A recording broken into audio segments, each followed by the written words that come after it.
Hi, everyone. I'm Rena Nine, and thank you for joining us. Markets are tumbling today amid new fears that a global recession could be in the near future. The Dow Jones down more than 700 points.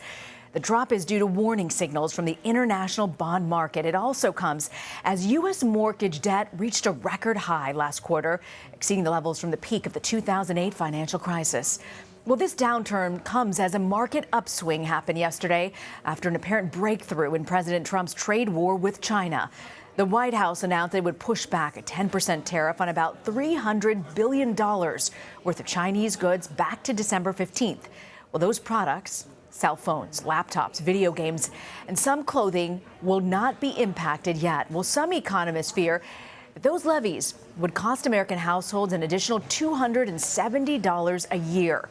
That's in addition to extra costs from the 25% tariffs already in place on another $250 billion of Chinese imports. On Tuesday, President Trump said that he delayed the next round, the new round of tariffs, to prevent them from hurting American consumers.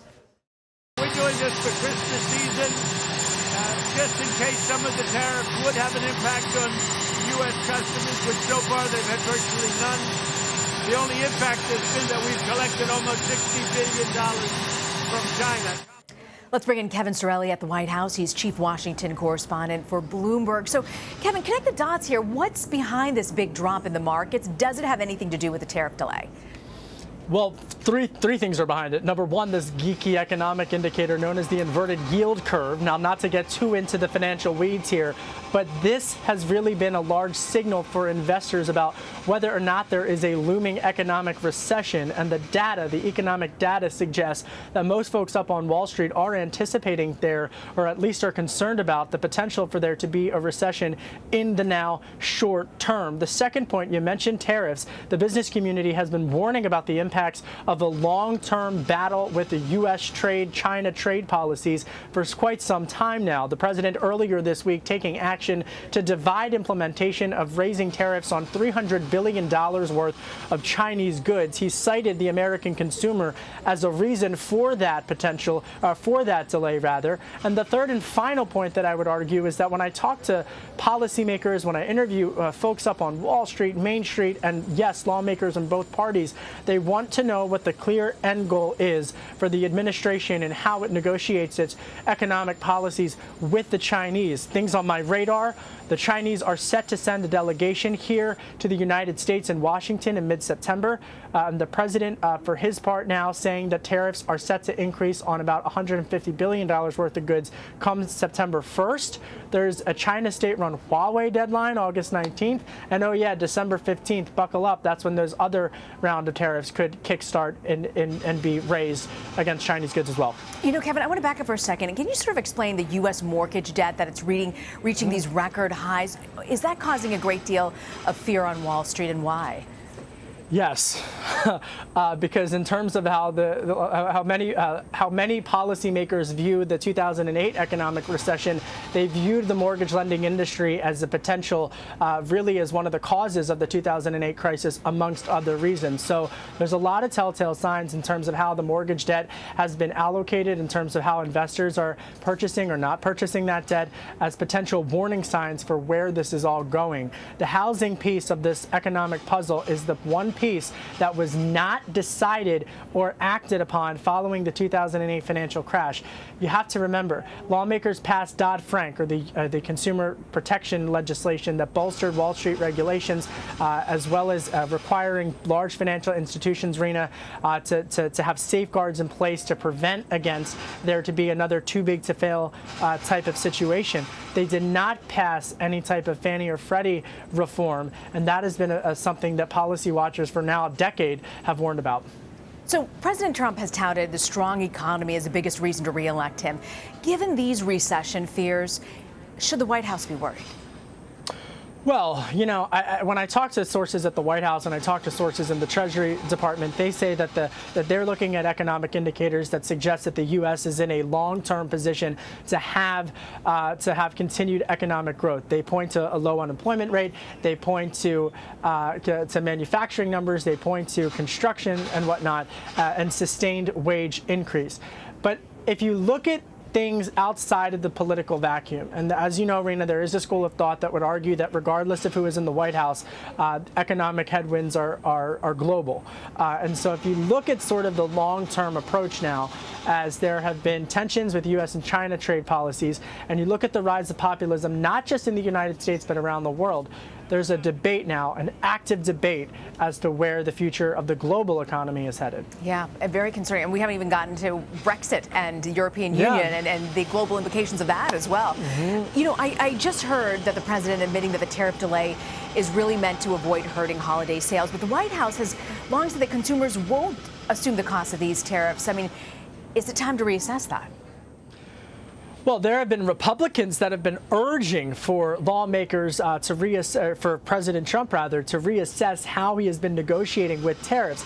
The Republicans that I talked to, Senator Lindsey Graham, a Republican from South Carolina, Boeing country, Senator Joni Ernst, a Republican from Iowa, soybean country, agriculture country, have all raised concerns that tariffs are in fact a back-ended tax on Americans.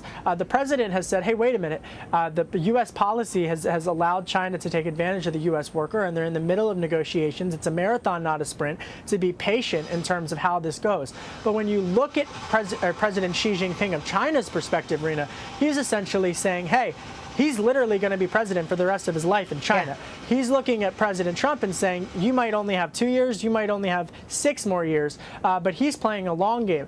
But when I talk to analysts here inside of the Beltway, they say, well, look at the situation with Hong Kong. There's political pressure potentially mounting on President Xi domestically from his vantage point. Look at the structural changes and the political divide in China as well. And then take a look at U.S. domestic policy. Senator Elizabeth Warren and Bernie Sanders have been advocating for the use of tariffs long before President Trump was even a politician. So there's a debate happening on the left as well about the economic vision and how to negotiate trade deals, just as much as there is one happening on the right. And it's just incredible how China's pushing back and not being quiet about that as well. You know, I want to turn also to lawmakers who are meeting with the Trump administration officials on possible gun control legislation. At this stage, what do those talks really consist of? Well, they talk about what can actually get across the finish line. Senate Majority Leader Mitch McConnell telling a Kentucky radio station earlier this month that he will be adding gun control legislation to the agenda, provided that it has bipartisan backing. When you talk about red flag laws and bolstering state grant funding in order to better allow state levels and state authorities to investigate potentially whether or not they can detect who might be a bad actor when they have a weapon. That is something that is on the table. And also information sharing. Information sharing is something that has long been existing in the financial services industry. There's debate around it. Which data can the government and the private sector collaborate on to prevent things like hacks and consumer breaches?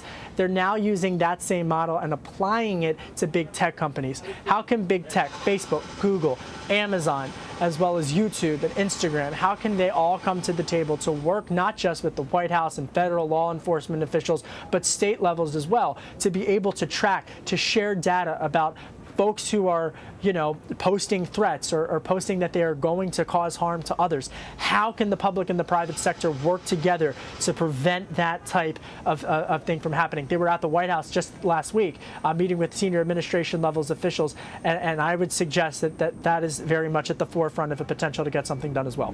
All right, I want to switch gears and also ask you about acting immigration chief Ken Cuccinelli, again, who sort of reworked the words on the poem of the Statue of Liberty. Here's what he had to say on CNN last night. Well, of course, that poem was referring back to people coming from Europe, where they had class-based societies, where people were considered wretched if they weren't in the right class. And it was written 1 year after the first federal public charge rule was written, that says, and I'll quote it, "Any person unable to take care of himself without becoming a public charge," unquote, would be inadmissible. It keeps getting a new news cycle every day, it feels like. How concerned is the White House about Cuccinelli sort of reframing this public charge rule? They're not concerned. I think in terms of the immigration issue, this has been something that has completely eluded lawmakers in both parties from getting any type of meaningful reform done. I interviewed Ken Cuccinelli last week, and I asked him precisely about those images in terms of coming out of the Mississippi raids. And one of the things that he said was that those images were unsettling for Republicans just as much as Democrats, but that ultimately they feel they have to enforce the law. This has been such a national debate. It's one that's not going away, and it's one that is going to continue to frame the 2020 re-election cycle. Before you go, I want to ask you about your interview. You spoke with Jason Greenblatt. He's the Trump administration's special envoy on international negotiations, and he's involved with President Trump's son-in-law, Jared Kushner, on Middle East peace talks, trying to move that effort forward. You asked him if a deal requires both Palestinian and Hamas leaders to be at the negotiating table on that side. Here's what he had to say. On the Palestinian Authority side, absolutely. We are not looking for a regime change. President Abbas is the leader of the Palestinians, and we hope that he will be able to come to the table. On the Hamas side, as Hamas exists today, with its vow to destroy Israel, shooting hundreds of rockets, killing Israelis, causing Palestinians to go to the border to try to create trouble, that's a different story. But we do hope to have continued engagement or an eventual re-engagement with the Palestinian Authority. Is he really optimistic that there can be some sort of a Mideast peace plan at this point? They're cautiously optimistic that they will be able to at some point release this plan, and he says that they ultimately would like to have the support of both sides. And he also, in that interview, I also asked him about Prime Minister Netanyahu of Israel's upcoming elections in Israel, and whether or not that will factor into this. That is also part of the calculation. I will tell you that in talking with sources in the international intelligence world, as well as sources connected to the State Department on both sides, they note that the administration has continued to try to negotiate, even despite the barrage of criticism they have gotten to do so. But they've been steady in terms of trying to move this forward. Obviously, in Bahrain, just the other week, they announced an economic component to this. And the political side of this is now likely to be unveiled potentially by the end of the year. All right. Every administration has tried to do it. No one has managed to make it happen. So you got to keep trying, right? You got to keep trying. Yeah. Hope forever. Kevin Cirilli, thank you very much for joining us. Thank you. Appreciate the time as always.